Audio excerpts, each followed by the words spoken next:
So our next lecture will be given by Esther Duflo. She was born in Paris in the early 1970s, the daughter of a math professor and a pediatrician. So after high school, Esther went on to the École Normale Supérieure with the intention to specialize in history. So during a year in Moscow, she was supposed to work on her undergraduate essay, but she also worked as a research assistant to some famous economists who were there to advise the new Russian government. And having seen the power of economics to change policy, Esther returned to Paris, finished her ENS degree, turned to a master's in economics, and then went on to MIT for graduate school. Turned out MIT hired her as an assistant professor in 1999, directly after her PhD, and she has never joined another university after that. But Esther's whole career has been devoted to practical research on how best to alleviate poverty in its different shades and form. And in many ways, she has indeed followed that path that she saw in Moscow and become very successful in influencing policy, not the least by linking up many researchers to policymakers. So appropriately, today's lecture is entitled Field Experiments and the Practice of Policy. Please.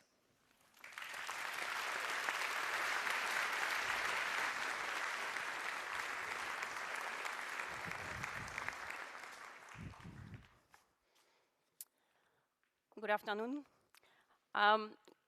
The three of us have been repeating, this is a prize for a movement. So at the risk of embarrassing people, I'm going to try and make that physically clear today.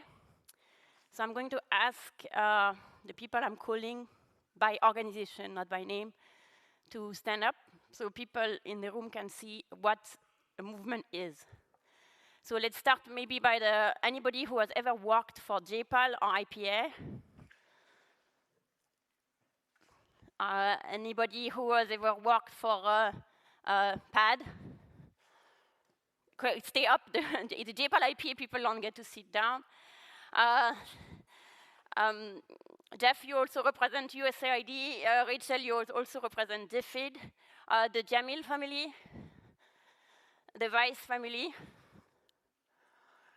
Any affiliates of JPAL? Anybody who has ever run an RCT and who happens not to be an affiliate of JPAL? And any graduate student who is doing development or thinking they might do development.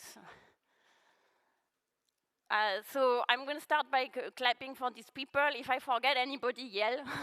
But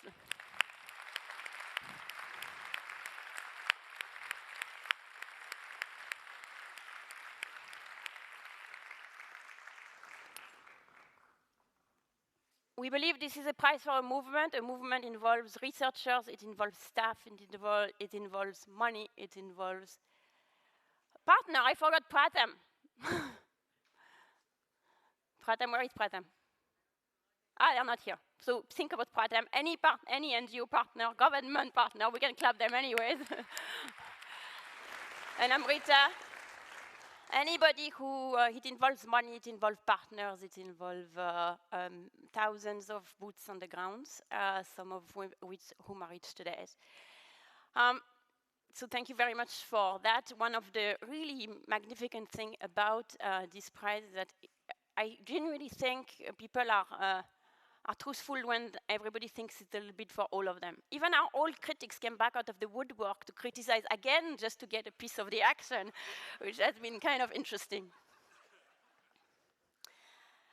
So I was not really meant to become an economist. As the daughter of a mathematician, I thought I would be an academic. My hero were Gauss or Leroy-Ladurie. As the daughter of a physician, I kind of, and one who was spending time in developing countries, I wanted to be a change maker. That's a photo of me trying to accelerate my career as a change maker. That's in 1991 in Russia, not the year I lived there, 2 years before, I'm 18. and I'm trying to kind of crash into a revolution that is not really mine. I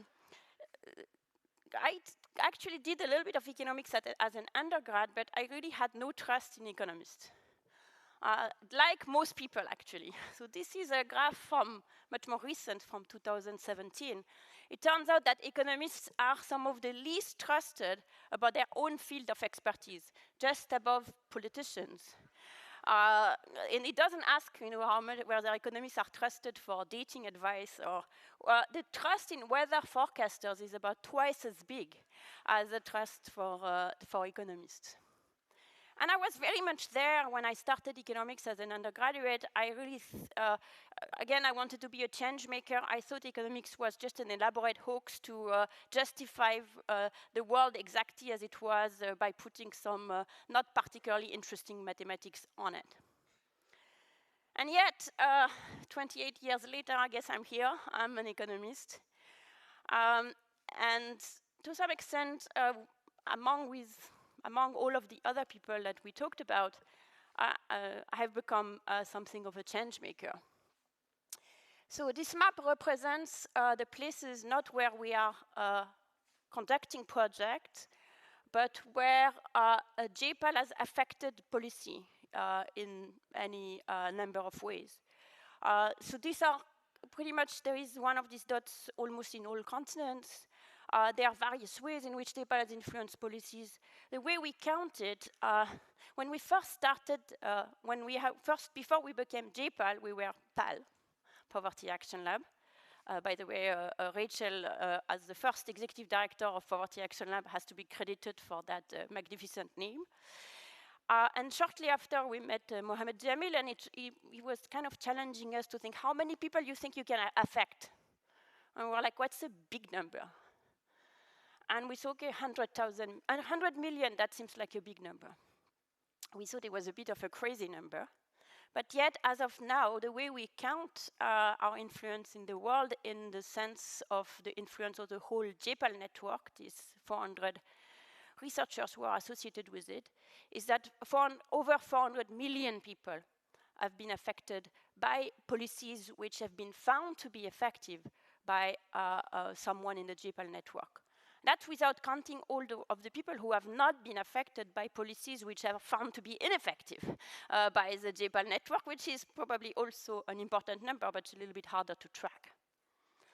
So what I want to talk about today is how that change happens. So let me start a little bit like Abhijit by the straw man. So the straw man is that you run a small, well-designed experiment, very controlled with very excellent partners, maybe 100 school, 50 treatment, 50 control, really tightly monitor what is going on the ground, get some effects, so that's your results. Then you prepare a shiny policy brief, and then you peddle it to policymakers, and then they adopt, and there is full-scale adoption. So that's kind of the straw man. Maybe to some extent it's a bit more than a straw man in the sense it might have been the model that at some point, at least I personally thought would be kind of the model we would follow, but it turns out that it's not the model. So let me first start by saying what are various criticisms that people have expressed to this model. Well, if you run small experiments, they are gold-plated, so when you go at larger scale, you won't have the same effect. Also, if you run an experiment somewhere, the result will be valid for this one place, but how do you know that they will be valid elsewhere? And in any case, all experiments have some issues, so are you sure that you really have a perfect solution? And then when you prepare your policy brief, even if we could believe your results, the policymakers, are they going to be interested? It really depends on what they are doing, and nobody is going to pay much attention anyways. And if they did, when they're actually going to implement the project, for all of the reasons above, plus the fact that when something is scaled up, stuff happens, the effects are not going to be what you expect. There is going to be effects that are going to be different in equilibrium. There is going to be some political economy reaction, and so on and so forth. So really, the idea that you can go from a small experiment to widespread adoption is a myth. And well, maybe, but it turns out that it is really not the way that it works. You don't just do your small experiment, write your policy brief, and go away. It is not at all the way that the policy influence, the policy dialogue, I would say, has taken place. Let me give you some example of various ways in which this is quite different. So the first one I want to start with is microcredit, because in a way, microcredit would be the closest model where of this, in the sense that the impacts that were found have had an influence on their own without even direct follow-through with governments or with organizations. But even there, as I'll describe in a minute, the process is much more elaborate than just doing an experiment, getting the results, diffusing them. So in the 2000s, as you might well remember, in Scandinavian countries, microcredit was all the rage. It was all the rage in the media. Of course, Mohamed Yunus received the Nobel Prize in 2006. And the idea that it had such a large scale, today it reached about 200 million people, that it had the possibility to change the world. If it was effective, it would have massive effect. And there was a lot of anecdotes that it could help. You had a lot of success stories, etc., but very little hard evidence on whether it had any effect on poverty. And then the tone shifted somewhere actually shortly after the Nobel Prize, which I hope is not a harbinger of things to come for us. And you started hearing like bad stories, you know, mostly from the media, mostly anecdote of people trapped in microdebt, of farmer suicide, of people who were kind of under too much debt from microcredit, etc. And we still had no, really, on either side, no evidence to say either ways. And all this time, several of us had been quite desperate. Dean here and Abhijit and I and others had been desperate to find a partner to do an evaluation of microcredit. But while the going were good, there was not too much enthusiasm for an impact evaluation for microcredit. And finally, we started to get some traction. And the first two projects were in the Philippines and in India. In the Philippines, the effects were kind of okay. In India, they were kind of not great. But when we got the India results, we were actually very wary of getting them, of diffusing them. Because the first evaluation we had done, Rachel and Abhijit and me were involved, and Annie was actually running around trying to get it off the ground. This was in Hyderabad, which is the hotbed of microcredit in India, saturated with other forms of access to credit. So we felt, well, maybe that's why it could be that it's why it's not that effective, because there is so many other alternatives that people have. So we kind of sat and waited and didn't do much with this result, certainly in terms of diffusing them, because we didn't think we had enough to go on for anybody to draw a conclusion. And then progressively studies started to accumulate, and finally we could put them all together and publish them together with the same format and the same template, which allowed to analyze them together, which is some work that Rachel Meager, who was at the time a PhD student at MIT, did, which is to say, let's look at all the countries where we did microcredit evaluation. We can look at the results individually, those are the blue chart, or we can try to combine them together with some statistical modeling and say what they tell us together, and in particular, do they want to tell us all the same story, or are they going all over the place? And what you can see from the red dot, the red bars, is that they want to all tell us the same story, which is, not much happening in terms of profit anyways. And if we look at average effects on various things, really not much happening either way for the average person, which on the one hand means no one is really hot, but on the other hand means the average person doesn't get out of poverty because of microcredit. Another thing we found, though, from this series of studies, that if you look at people who already had a business before microcredit started, then those people actually benefit from microcredit. And in fact, we've continued to follow them over time, and we see that they start benefiting a lot 10 years later. So it's not that there is no effect on anybody, but the effects are heterogeneous, and the average effects are quite mediocre.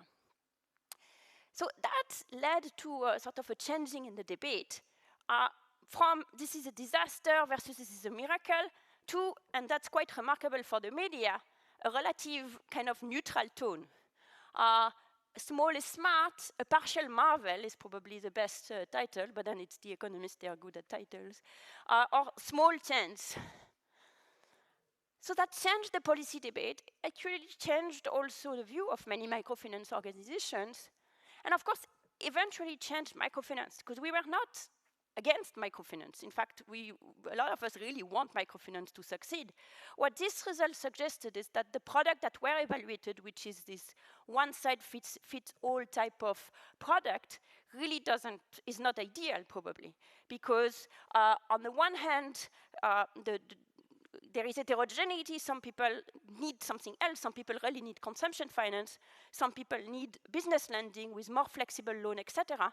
So the second wave of experiments on microfinance was very much about experimenting on the terms of microfinance, finding out, for example, whether people would do better if they had a grace period of a month before starting to repay, seeing whether the group structure, which is very rigid, was really that necessary, trying to find ways to identify the most entrepreneurial of the possible clients and lend to them, and so on and so forth. So that this set of work doesn't lead to a one yes, no microfinance, thumbs up, thumbs down, but how do you make microfinance into an effective product for the relevant segment of the population? Let me give you a second example, which is an example where it was more than producing the results and then a new wave of working together, but it was going from, this time, a positive result all the way to policy impact at scale, and try to give you a little bit of a sense of how that takes place and how that's far cry from just getting the results and moving out. And that's the example of teaching at the right level. So in many developing countries, a key feature is that many kids are in school, but most of them are not learning very much. So this is a picture for India, where you can see that a little under half of the kids can read at standard 2 level when they reach standard 5. The performance is even worse in mathematics, where it's closer to 25%. So of course it's a huge waste, and a bunch of experiments have taken place which can help us see whether it's because they don't have inputs. In fact, Michael's very first project was on textbooks. So is it a lack of inputs? Is it because teachers are underpaid? Is it because they are not willing? Is it because parents are lazy, and so on and so forth? And cutting a long story short, it's really none of that. What it really seems to be, in a large part, is that the pedagogy is inappropriate to most of the kids. In fact, most of the developing countries which are former colonies still have this very elitist curriculum, which are coming to some extent from the fact that originally the systems were set up to educate a small elite that was going to be helping the colonial power. And then at independence, the system was just expanded as is, because it's politically very difficult to somehow scale down, because it's a little bit like if you were shortchanging the children. But the result is that kids are taught not at all at the level where they can learn, but at some aspirational level, which is way far what most of them can comprehend. So then the solution seems deceptively simple, is to teach them at the right level. Now one could think the ideal thing would be to do it through the curriculum, but as I said, this is not really a popular move. So we started working, in fact, it was my first RCT, started working with Pratham.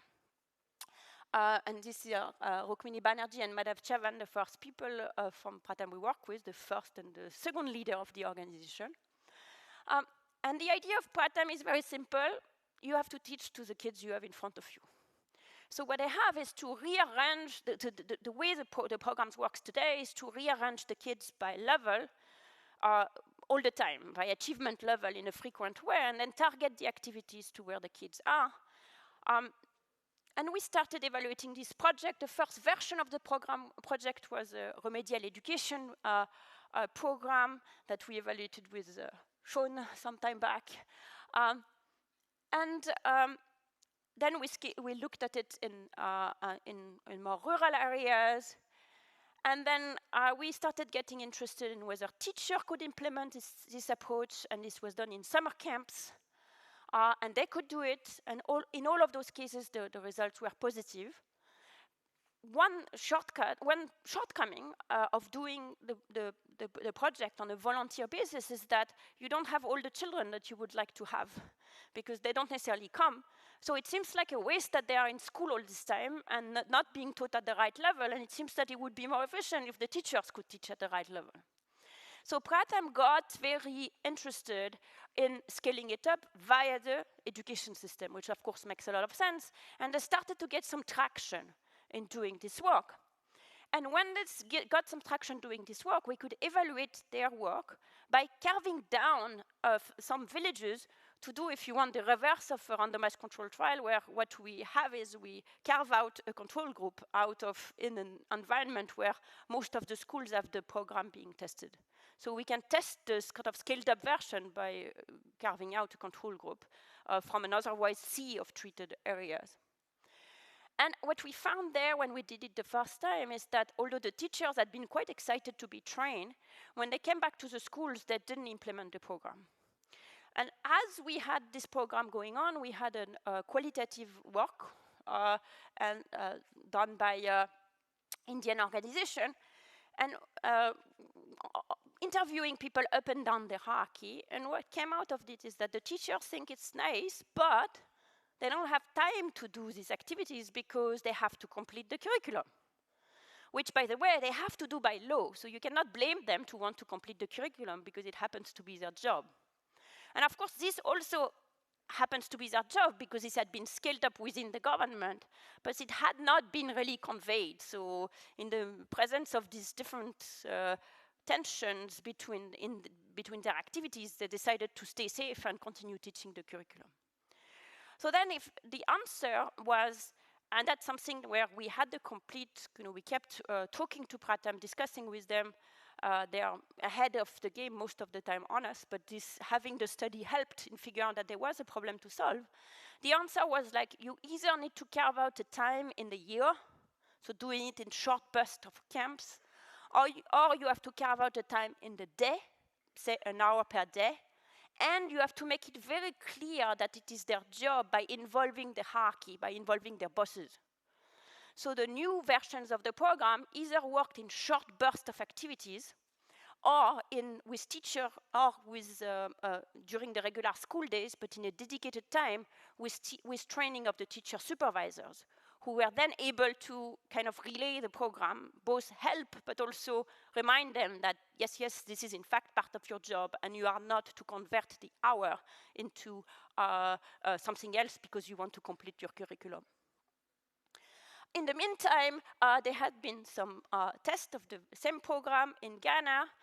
Annie was leading a team of Ghanaians to India, lost some of them along the way, so that's part of the danger of doing policy making when you lose your higher official of the Ghana education team in the middle of India, but they got found. And thanks to that, the whole thing didn't get stuck.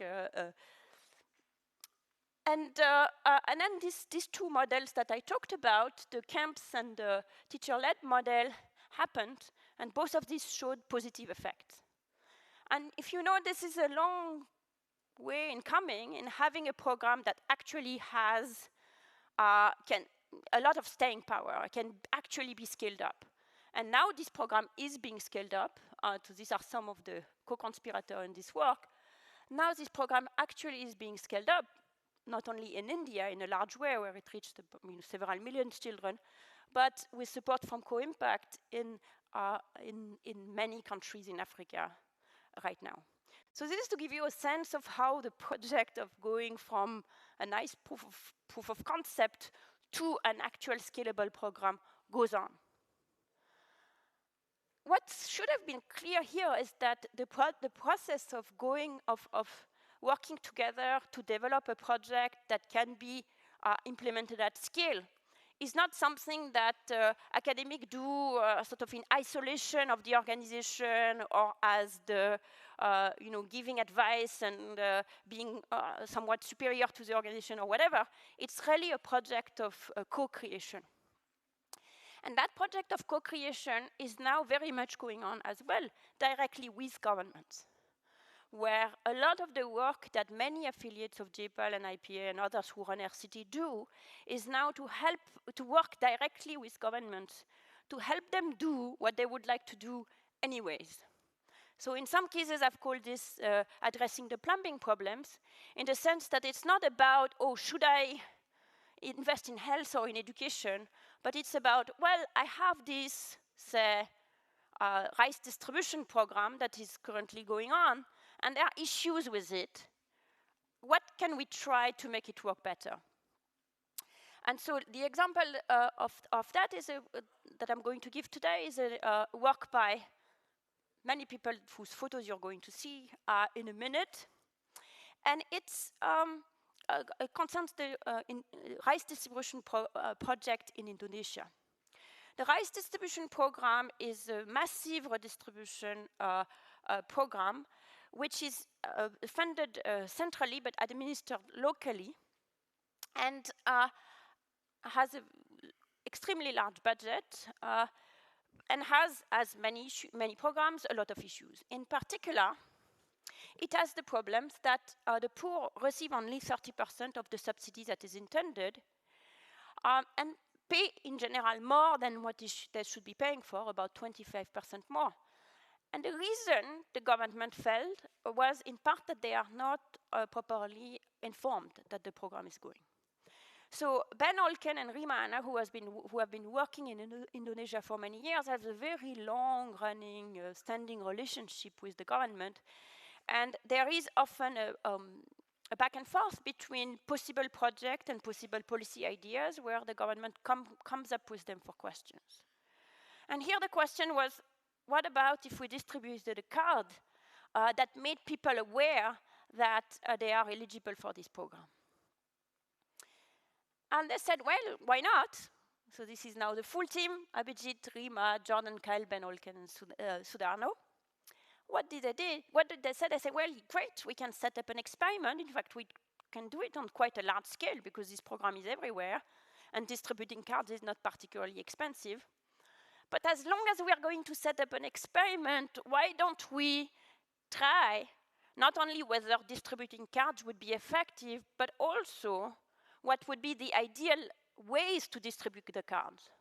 So why don't we vary, for example, the information that's on the card? Would it be important for people to know what's the price at which they are eligible for the card, or would it not really matter? So you can see the difference in the cards. Would it matter if everybody who is eligible gets the card, or just a few in the village so people know the program exists? Would it matter if we plastered the village with posters such that not only the eligible people know that they are eligible, but the officials know that they know, and the people know that the officials know that they know, and so on and so forth, such that it changes the way in which people bargain?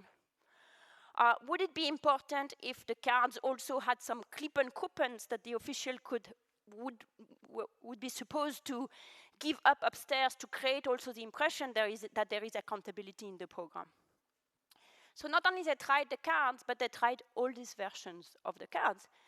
And when they did that, they found not only the effect of the cards, but also the best version of the card.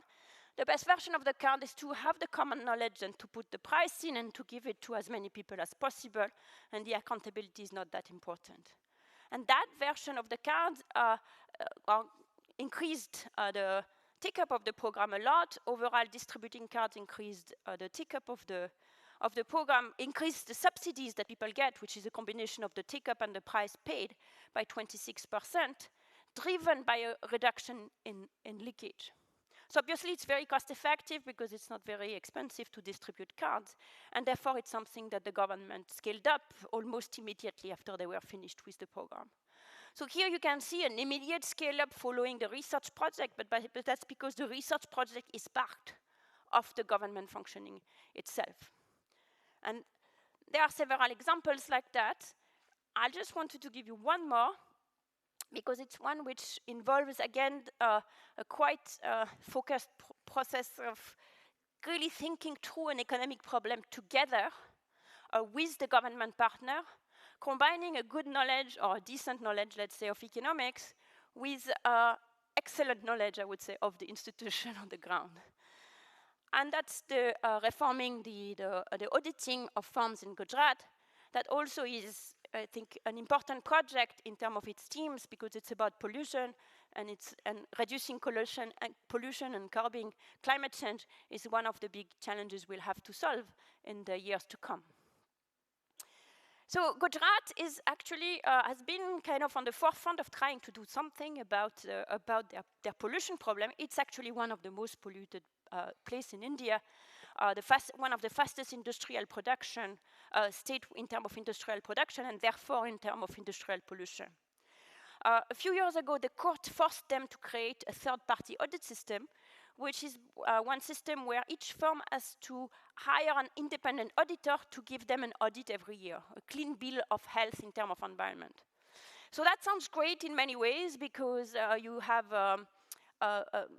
people with competence that come in that might not exist within the government, but it's not great in a pretty key way, which is it creates a conflict of interest between the auditor and the firm, because the firm pays the auditor, the auditor has all of the incentive to give the firm exactly what they want, which is a clean bill of health regardless. So we, to find that if it was really an issue, so we were discussing with the government, they really had a sense that this was a problem and that the audit system was almost defect. And that's actually why we got in touch with them.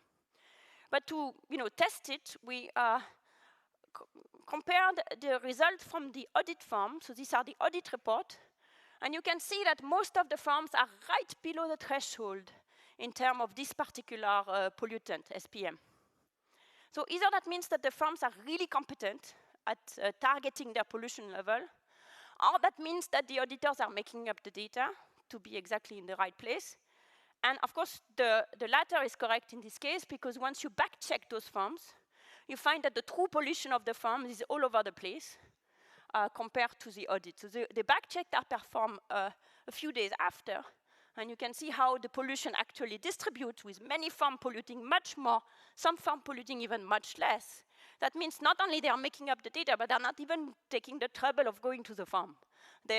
But that said, if you're going to make up the data, why spend the cost of actually collecting it? So what we proposed, that's Michael Greenstone, Rohini Pandit-Nikrai, and myself, what we propose is to say, look, the problem is really the conflict of interest. There is the loyalty of the auditing firm is to the polluting firm, it's not to society. So you have to break that down. So instead of having the firm hire the auditing firm, create a pool which is going to be used to pay the auditors, number one. Then randomly assign the auditors to the firm to be monitored every day, and then pay them based on their accuracy. So once we did that, we had a much more accurate treatment. This is now the treatment and the back check, and you can see that the audit in the treatment look very much like the back check. So basically, almost all of the lying of the auditors got removed by simply having this in place. So that's an example where we were kind of working with them, bringing our economics, bringing our knowledge of the institution to do something together. Here again, they adopted it for all of Gujarat. So the Supreme Court approved it as a way of implementing the scheme, and this is now what is done in Gujarat.